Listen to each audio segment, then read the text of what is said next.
Welcome back to परीक्षा race YouTube platform. साथियों, Uttar Pradesh R O के जो हम लोग मॉक टेस्ट सॉल्व कर रहे हैं उसमें जीएस का ये 5वां सेट है। अब तक हम लोगों ने 4 कंप्लीट कर लिया है। आपने अगर नहीं देखा तो चैनल के प्लेलिस्ट में जाके देख सकते हैं। चलिए शुरू करते हैं आज का टेस्ट सेशन।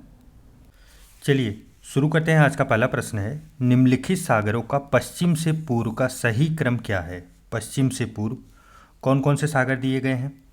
काला सागर दिया गया है, भूमध्य सागर, कैस्पियन सागर और अराल सागर। तो चलिए इन्हें सबसे पहले मैप पे देखते हैं। असल में ये पश्चिम एशिया के सागर दिए गए हैं और सभी जो है महत्वपूर्ण है अपने आप में। देखिए पहले लोकेशन आप लोग देखिए ये रहा इंडिया, हम लोगों का इंडिया का क्षेत्र।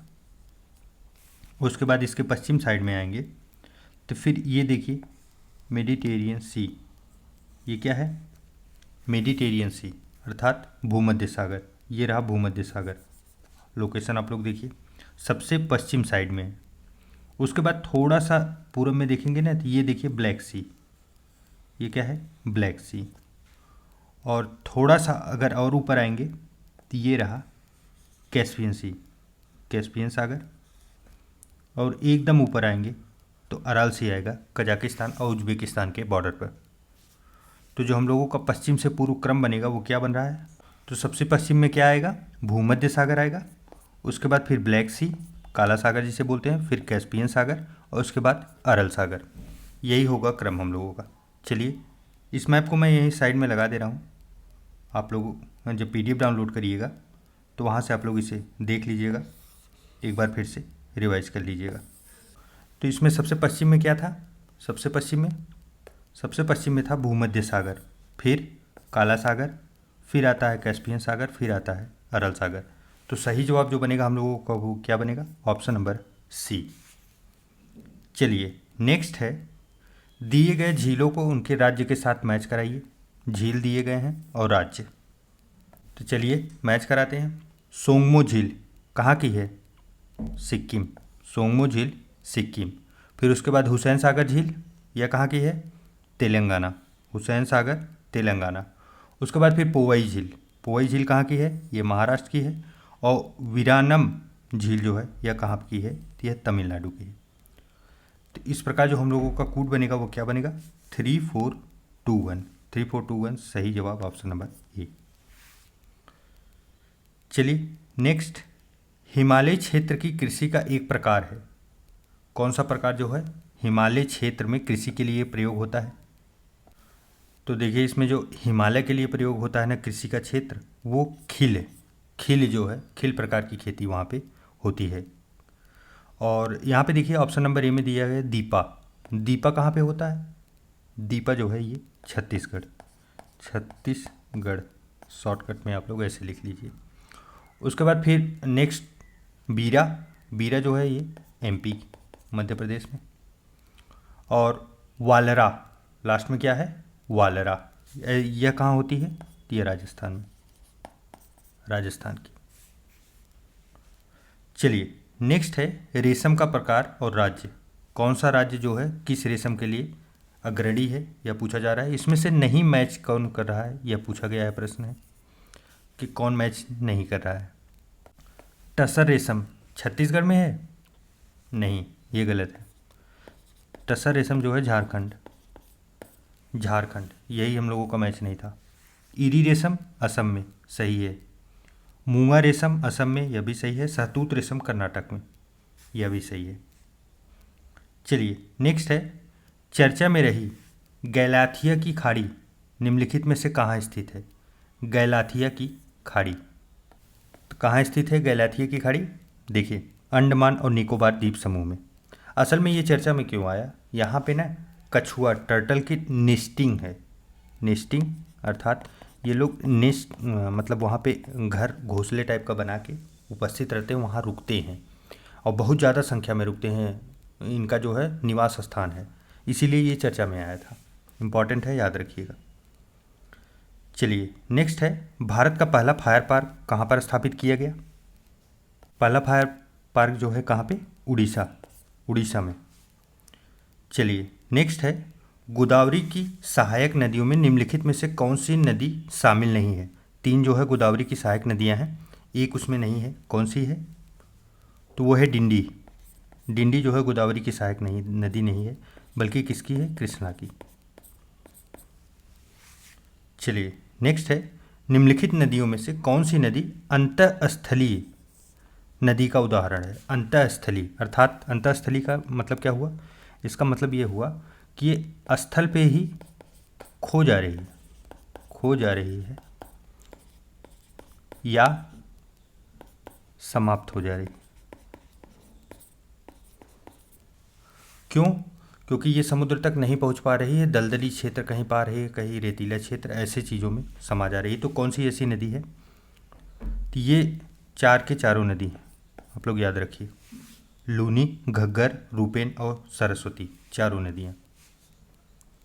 चलिए नेक्स्ट है, कुचिकल जलप्रपात निम्नलिखित में से किस नदी पर स्थित है? पहले बताइए ये है कहाँ पे? कुचिकल जलप्रपात कर्नाटक पर। उसके बाद कौन सी नदी पे है? वराही नदी पर अवस्थित है कुचिकल जलप्रपात। आया हुआ प्रश्न है, याद रखें। निम्नलिखित शोध संस्थान तथा उनकी अवस्थिति के संबंध में असुमेलित विकल्प की पहचान कीजिए। पहला है टिड्डी चेतावनी केंद्र जोधपुर में। सही है? हाँ सही है, टिड्डी चेतावनी केंद्र जोधपुर में है। केंद्रीय समुद्री मत्स्य अनुसंधान संस्थान कोच्चि, यह भी सही है।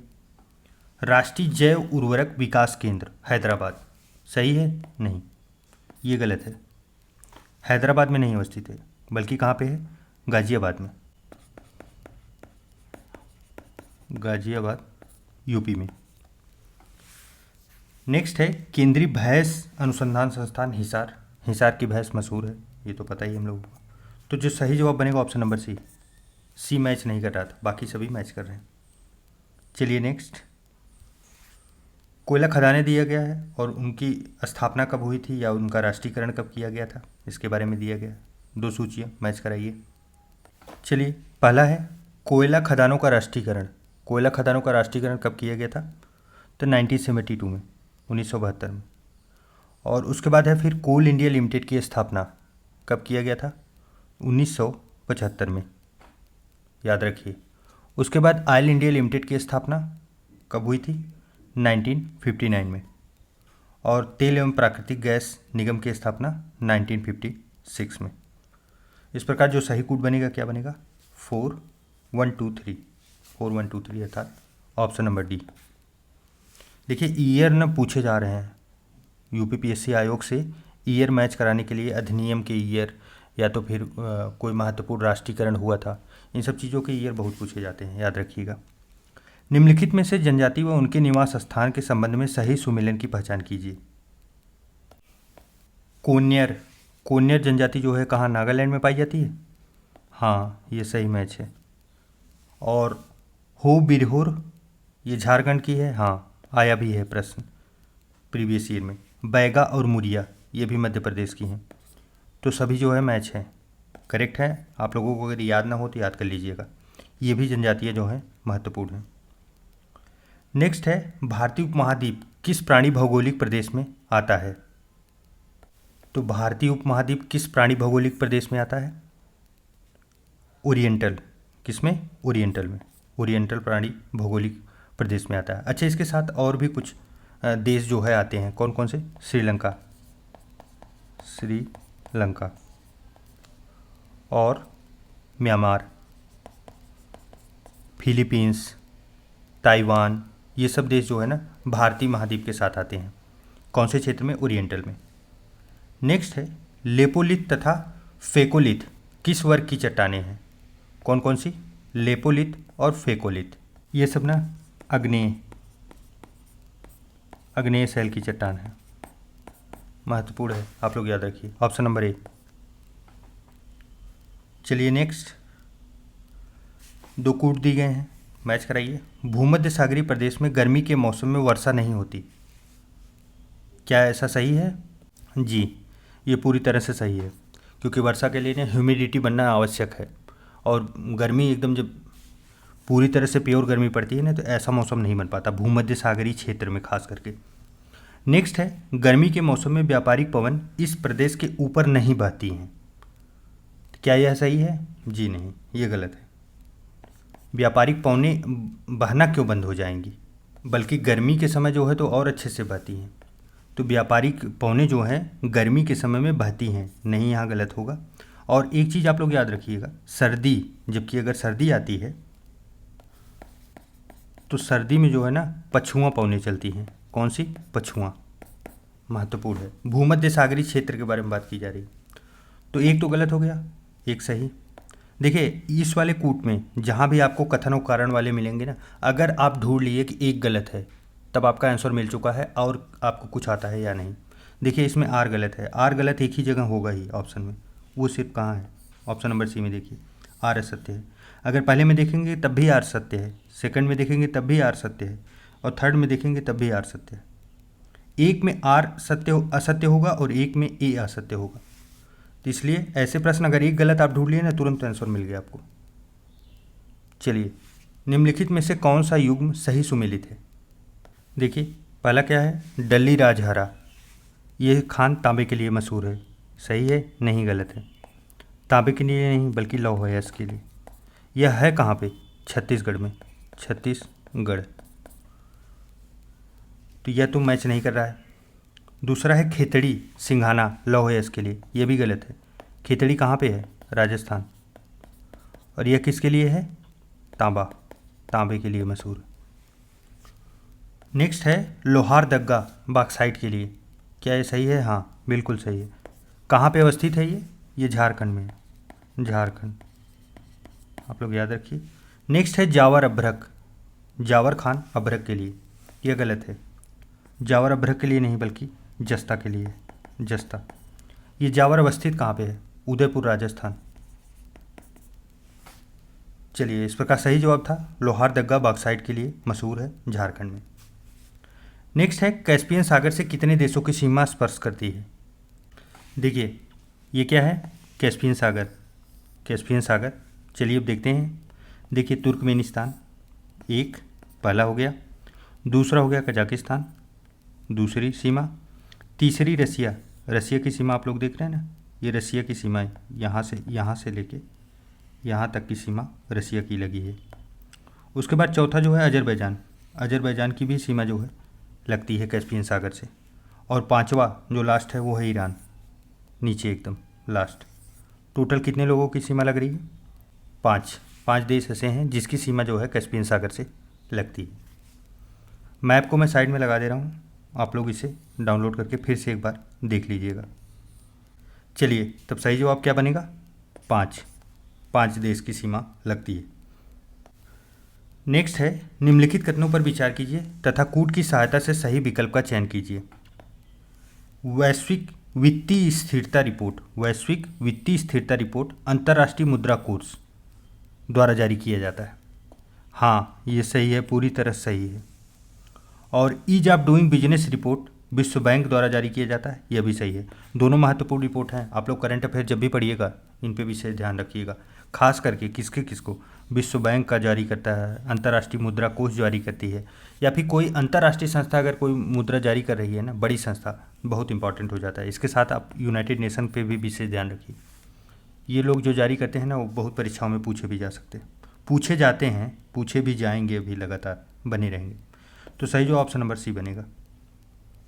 चलिए नेक्स्ट है पर्यावरण के वर्ष दे दिए गए। पहला है पर्यावरण संरक्षण अधिनियम, कब लागू हुआ था? पर्यावरण संरक्षण अधिनियम 1986 में, पहले का 3 होगा। जल प्रदूषण निवारण एवं नियंत्रण अधिनियम, जल से रिलेटेड अधिनियम कब आया था? पहली बार ये 1974 में आया था, पहला बनेगा। उसके बाद इगमार्क अधिनियम, इगमार्क कब लाया गया था? इगमार्क काफ़ी पहले आया था, 1937 में, सही जवाब 2। और उसके बाद विशेष आर्थिक क्षेत्र सेज, जिसे स्पेशल इकोनॉमिक जोन भी कहा जाता है, यह चौथा ऑप्शन सही है, 2000 में आया था। तो सही कूट जो बन रहा है वो क्या बन रहा है? 3124 सही जो ऑप्शन नंबर बी। चलिए नेक्स्ट है जीवों के विकास इवोल्यूशन के संदर्भ में निम्नलिखित में से कौन सा अनुक्रम सही है? तो इसमें देखिए ऑप्शन नंबर बी में देखिए सैलामेंडर, फिर उसके बाद विकास हुआ अजगर का, फिर हुआ कंगारू का। यही क्रम सही है, बाकी सब मैच नहीं कर रहे हैं। ऑप्शन नंबर बी सही होगा। नेक्स्ट है जीवों के लिए ऊर्जा का मूलभूत स्रोत क्या है। ऊर्जा का मूलभूत स्रोत, देखिए ऊर्जा की बात अगर विश्व में कहीं पे भी हो, सबसे बेसिक सोर्स या फिर सबसे बड़ा सोर्स, सबसे उत्तम सोर्स अगर बात की जाए तो सनलाइट है, सूर्य के प्रकाश। उसके सिवा सब कुछ निरर्थक है। आप यकीन नहीं करेंगे, आप सोचिए अगर उत्पादक सूर्य के प्रकाश से ही उत्पादक, जैसे पेड़ पौधे क्या है, पेड़ पौधे ही जननी हैं, उसके बाद ही बाकी जितने स्टेज के जीव जंतु हैं वो उनके ऊपर ही निर्भर हैं। तो पेड़ पौधे क्या कर रहे हैं, सूर्य के प्रकाश से ही भोजन बना रहे हैं। तो अगर सूर्य का प्रकाश ही एब्सेंट हो गया तो पूरा इकोसिस्टम या पूरी दुनिया कोलैप्स हो सकती है। तो पहला बेसिक ऊर्जा वहीं से मिलता है। चलिए नेक्स्ट, किसी पोषण स्तर को अपने पूर्व स्तर से लगभग कितने प्रतिशत ऊर्जा मिलती है। मान लीजिए कोई पोषक स्तर चल रहा है, क्या चलेगा, उत्पादक,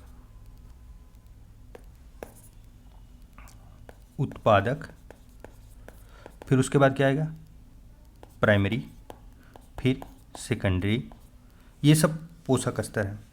तो कितने ऊर्जा मिलेगी, उत्पादक के पास अगर 100% एनर्जी है तो अगर उत्पादक को प्राइमरी वाले उपभोग करेंगे, खाएंगे, तो कितना मिलेगी, सिर्फ 10%। 90% लॉस होती है, कितना लॉस, 90%। 90% जो है लॉस हो जाती है एनर्जी की। अच्छा, सेकेंडरी से जो टर्सरी में जाएंगे तो फिर क्या होगा, सिर्फ 10% मिलेगा, 10% का 10% मिलेगा, यकीन करिए। उसके बाद फिर क्या है, यहाँ पे भी 90% लॉस हो जाएगा, केवल 10% ही चलता है। तो इसलिए कौन सा जवाब सही होगा, ऑप्शन नंबर बी। नेक्स्ट है, निम्नलिखित में से कौन एक वायु प्रदूषण की रोकथाम की एक यांत्रिक विधि नहीं है। तो कौन सी विधि नहीं है, वो है साइक्लोन डिवाइडर। साइक्लोन डिवाइडर जो है वो वायु प्रदूषण की रोकथाम विधि नहीं है, बाकी सभी जो है यांत्रिक विधि हैं, आप लोग देख लीजिएगा। नेक्स्ट है, भूमिगत जल को दूषित करने वाले अजैविक प्रदूषक कौन से हैं। भूमिगत जल अर्थात जमीन के नीचे पाया जाने वाला जल, तो वो क्या है, आर्सेनिक। आपको पता होगा आर्सेनिक की मात्रा से ही डिसाइड होता है। आरओ जितने चल रहे हैं ना अपने क्षेत्र में, सब आर्सेनिक पे ही डिपेंड कर रहे हैं काफ़ी हद तक, कि कितना आर्सेनिक की मात्रा है, वाटर क्वालिटी उसी पे डिपेंड ही करती है। अच्छा, समुद्र के अंदर पाए जाते हैं और कभी कभी जब ज्वालामुखी विस्फोट होता है तो उसके वाष्प से ये बाहर निकलते हैं, काफ़ी विषैले होते हैं, काफ़ी दूषित। और सबसे ज़्यादा ना पश्चिम बंगाल और ये पूर्वी उत्तर प्रदेश और बिहार का क्षेत्र जो है इस समय बहुत ज़्यादा चपेट में चल रहा है आर्सेनिक के। चलिए नेक्स्ट है, जैव विविधता का सबसे महत्वपूर्ण पहलू क्या है, जैव विविधता का। अच्छा, पहला प्रश्न यहाँ ये बनता है ना कि ये शब्द आया कब था, पूछा हुआ प्रश्न है। 1985 में, 1985 में पहली बार आया था। और कौन से साइंटिस्ट थे जिनके द्वारा ये इसका विचार दिया गया था, तो वो थे वाल्टर जी रोसेन, आप लोग याद रखिए। और जैव विविधता का सबसे महत्वपूर्ण पहलू क्या होता है, तो पारिस्थितिकी तंत्र का निर्वहन जो है सबसे महत्वपूर्ण पहलू होता है। चलिए नेक्स्ट है, राष्ट्रीय उद्यान काफ़ी महत्वपूर्ण है, ये तो लगभग सभी परीक्षाओं में इस समय बन रहे हैं। और राज्य, मानस कहाँ पे है, असम, मानस असम। वाल्मीकि जो है बिहार में। उसके बाद फिर सलीम अली कहाँ पे है, जम्मू कश्मीर। और सुल्तानपुर ये हरियाणा में। तो सही जवाब जो बनेगा वो क्या बनेगा, कूट। 4321 सही जवाब ऑप्शन नंबर डी। चलिए नेक्स्ट है, निम्नलिखित जीवाश्म ईंधन में से कौन स्वच्छतम ईंधन है। इसमें से सबसे स्वच्छतम ईंधन कौन सा है, कोयला, पेट्रोल, डीजल, प्राकृतिक गैस। तो नेचुरल गैस, प्राकृतिक गैस जो है सबसे स्वच्छतम ईंधन है। अगर कहीं पे H2O मिलता, H2 हाइड्रोजन गैस, तब भी आप समझिए सबसे ज़्यादा स्वच्छ वो हो जाता, प्राकृतिक गैस से भी ज़्यादा। क्योंकि इसका साइड प्रोडक्ट आपको पता है, हाइड्रोजन जलाने के बाद साइड प्रोडक्ट क्या मिलता है, H2O मिलता है।